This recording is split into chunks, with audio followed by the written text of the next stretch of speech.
us together. Well. Good morning, everybody. God bless you. Welcome this morning to the Friday edition of Daily Devotions of Pastor Chris.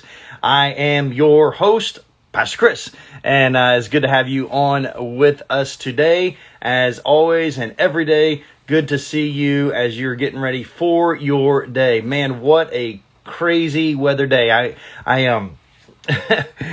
So Fridays are my day off, and and I thought, I've been mostly broadcasting from my basement the past several days, and I thought, hey, what's up, Pastor Kyle? Good to see you, bud.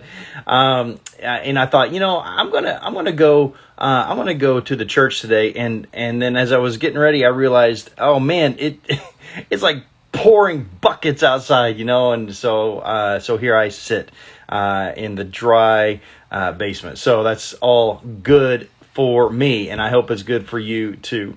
So still loading things up, trying to see my chat. I have a little bit of trouble. I've got you guys on Instagram, but having a little trouble loading the chat today on the Facebook and YouTube streams. So if you guys are trying to talk to me on there, and the reason I'm not saying hi is because I just don't see you.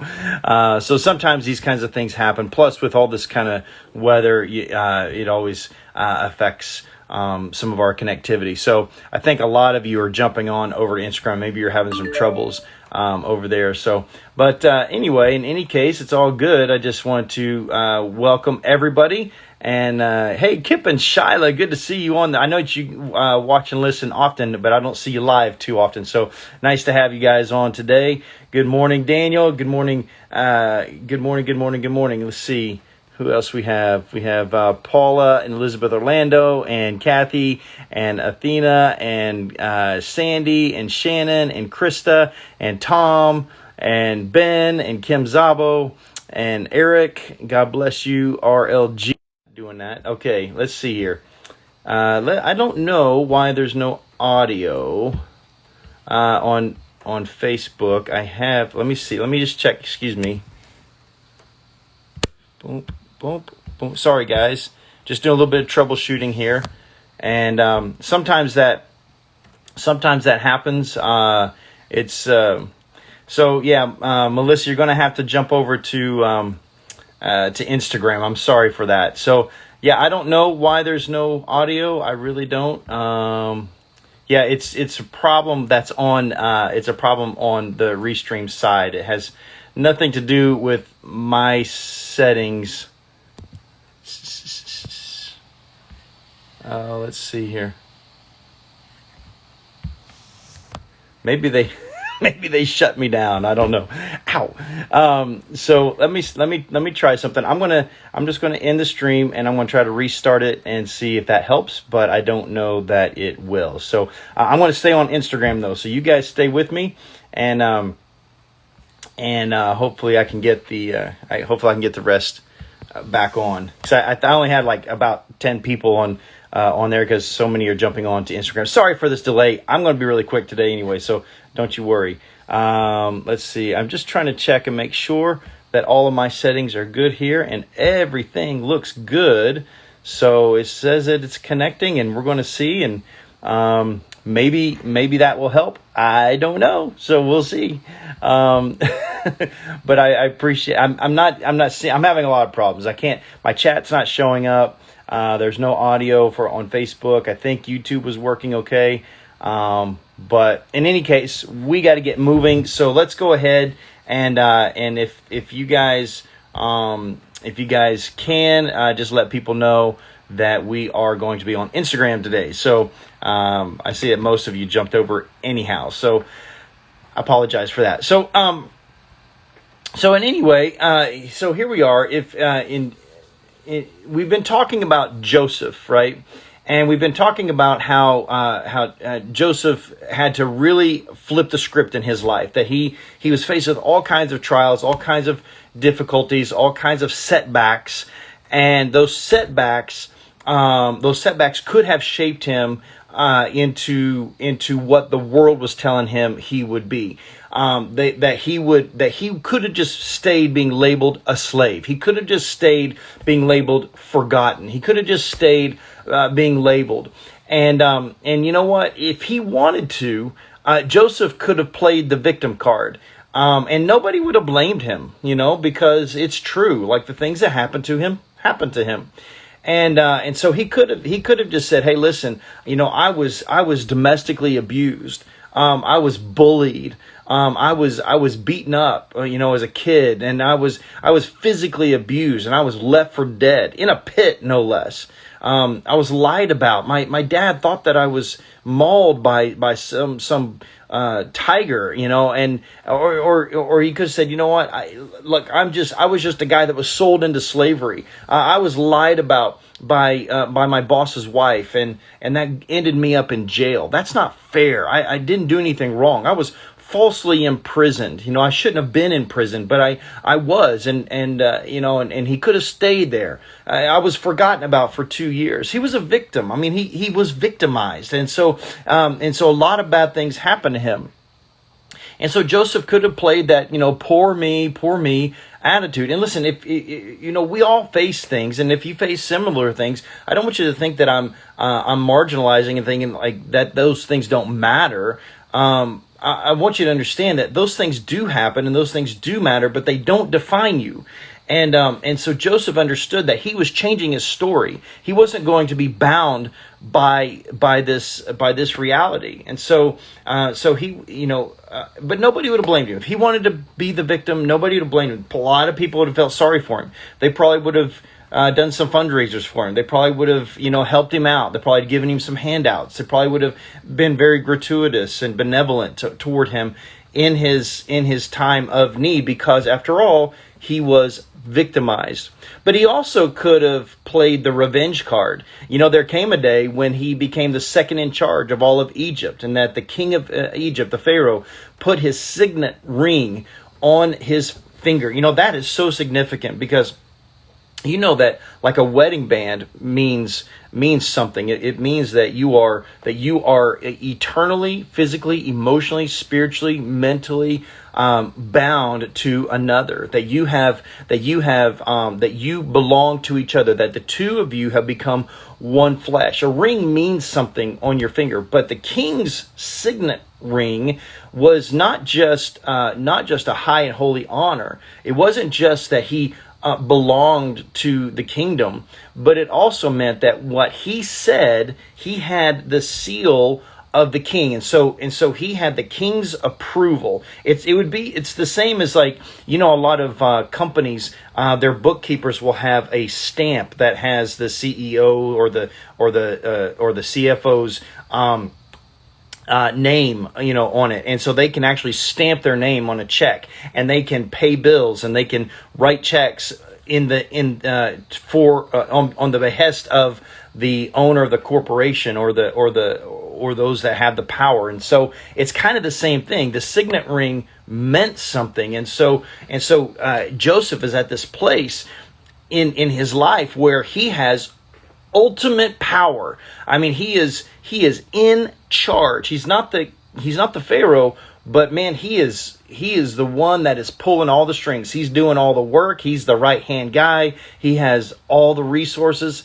And when this famine comes into Israel and his brothers show up on his doorstep, he could have played the revenge card. He could have said, well, God's given me the opportunity to get even with my brothers. This is my chance to even the score. He possessed all the food. He possessed all the resources, and his people were starving. The people that rejected him, the people that spat on him, the people that beat him, the people that sold him into slavery, they were now in deep and desperate need. And he could have paid them back tit for tat. He could have paid them back double. He could have had them arrested, killed, made an example of. He could have done all kinds of things if he had a vengeful heart. But he doesn't do that. He doesn't play the victim card, and he doesn't play the revenge card. And the reason why is because Oh my word. Joseph, I keep calling him Joshua. It's just because we did a study on Joshua. Joseph had a God perspective on his life, and he understood his life from God's point of view. There's the former president of the American Psychological Association. His name is Dr. Martin Siegelman, and he said that all of us have what's called explanatory style. Explanatory style. Now, explanatory style is the manner in which you habitually explain yourself as to why events happen in your life. It's your go-to explanation of events that have led to what has happened in your life, and it's called explanatory style. And so some people blame their lack, they blame their problems, they blame their inability to get ahead, they blame those things on a number of explanations. So they'll say things like, well, I could, except I have ADD, or man, I'm just not very athletic. I don't move that fast, or I don't really remember names too well, or I don't take great tests. I'm a good student, but I don't test well. And we have these explanations that become limiters for our excellence. And the thing that you've got to realize is that it's those explanations, not the experiences themselves, that make us or break us. Let me say that again, because this is important for you. I was talking to one of you earlier today. You posted on Instagram that you got up and worked out this morning at 5:30 in the morning, which is awesome. And I will tell you that 5:30 in the morning is a great time to work out, but it's a tough time to work out, especially on a cold, rainy, dark morning like this one. And I was so proud. I'm proud of anybody that just rises above and does that. But it's real easy to make all kinds of explanations as to why you can't do that. My body doesn't function. I don't function until I've had 2 cups of coffee. I have to, I got to bed too late. I have this, I have that. And we begin all these explanations, and so because we have all these explanations, we end up not working out, and then your body pays the consequences for that in the long run. And so then you get later in life and you're like, wow, I've really made a mess of myself physically. And it's not because you didn't work out, it's because of the excuses or the explanations. And so their statement is that it's the explanations, not the experiences, that make us or break us. And so what was Joseph's explanatory style? Well, we read it, and it's been our key verse, Genesis chapter 50, verse 20. It's very easy. And you can use explanatory style for good or for bad. And so Joseph says this. He says, you intended to harm me, but God intended it for the good. His explanation is, the reason I'm where I'm at, the reason that I'm able to still feed you, even though you tried to kill me, even though you sold me out, even though you betrayed me, even though I was lied about and imprisoned and forgotten about and beaten and all of those things, you intended for harm for me, but God intended it for the good. God gave Joseph a dream when he was 13 years old and 17 years old. And for 13 years, he waited for that dream to come to fruition. And in that dream, he saw his brothers kneeling at his feet. He wasn't saying that because he was trying to be proud or pompous or arrogant. He was just telling them, this is what I saw. And now he hung on to that. He's like, listen, all I can explain is this. God shared with me a vision, and I am going to rule somewhere, someday. And he held on to that, and God was with him through it all. You intended to harm me. God intended to bless me. You intended to harm me. God intended it for good. Let me kind of close with this. The prophet Malachi. Malachi is in the Old Testament. Malachi asks a question in Malachi chapter 3, verse 2. He says, who is able to endure? Who is able to stand? He will be like a blazing fire that refines metal, and like a strong soap that bleaches clothes, he will sit like a refiner of silver, burning away the dross. So the person that can stand, the person that's going to endure, is the person who is going to be able to go through the fire. And guys, here's the reality. If you want to change your story, you're going to have to go through the fire. There's going to be trial. You can't sit in an ivory tower and never expect anything challenging to come across your way. This entire world is an uphill battle. It's going against the grain. It is swimming upstream. It is always, always, always going to have a challenge. But when you overcome the challenges, that's what helps you to burn away the dross. So if you've got a challenging person in your life, or you've got a challenging situation at work, or you have some bills that seem like they're just insurmountable, it's time for you to not be explaining away why you will never and why you can't and why you won't, but just start saying, you know what, starting right now, I'm going to change my story. I'm going to get out of debt. I'm going to love that person despite how much they are awful to me. I am going to be the light of Christ in this very, very dark situation. I am going to lean in on Jesus no matter what. So don't concern yourself with what pressures are upon you. You got to fix your eyes on the one who strengthens you to endure through them. And by the way, his name is Jesus Christ. And so the short answer is, fix your eyes on Jesus, the author and the perfecter of our faith. Now, remember the story of Jesus walking on the water? All right. Storm is at sea, on the Sea of Galilee. The disciples are out there, and the boat is just bopping all over, and they're scared, and they see what looks like a ghost on the Sea of Galilee. There's a man walking on the water in the middle of the night. I will tell you, to walk on the water takes a lot of faith. It's a big deal. But if you want to walk on the water, it takes getting out of the boat.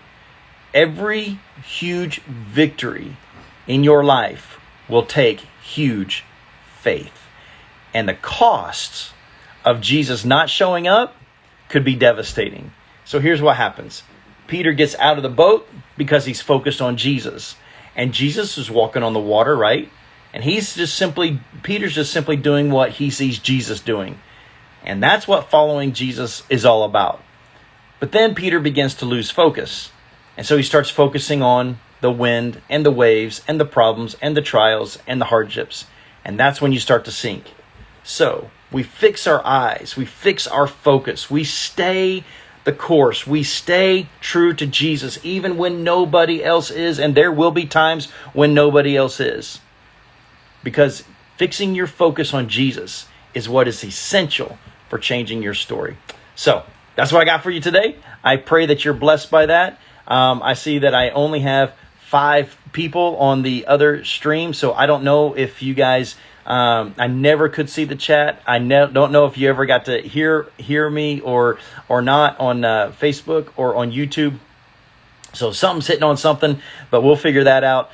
In the meantime, thank you for those of you who jumped on Instagram. I appreciate you doing that. Melissa, thanks for trying to call me, but I was on Instagram on my phone, so I couldn't answer your phone. But anyway, thank you guys. Love you all, and I pray that you have an amazing day. Listen, I know it's raining, it's kind of yucky outside, but enjoy it, man. God's got great victories for you today. It's going to be great. I got such an exciting sermon almost ready for Sunday, and so I'm excited about Sunday coming, all right? So that's it. We will see you on Monday. God bless.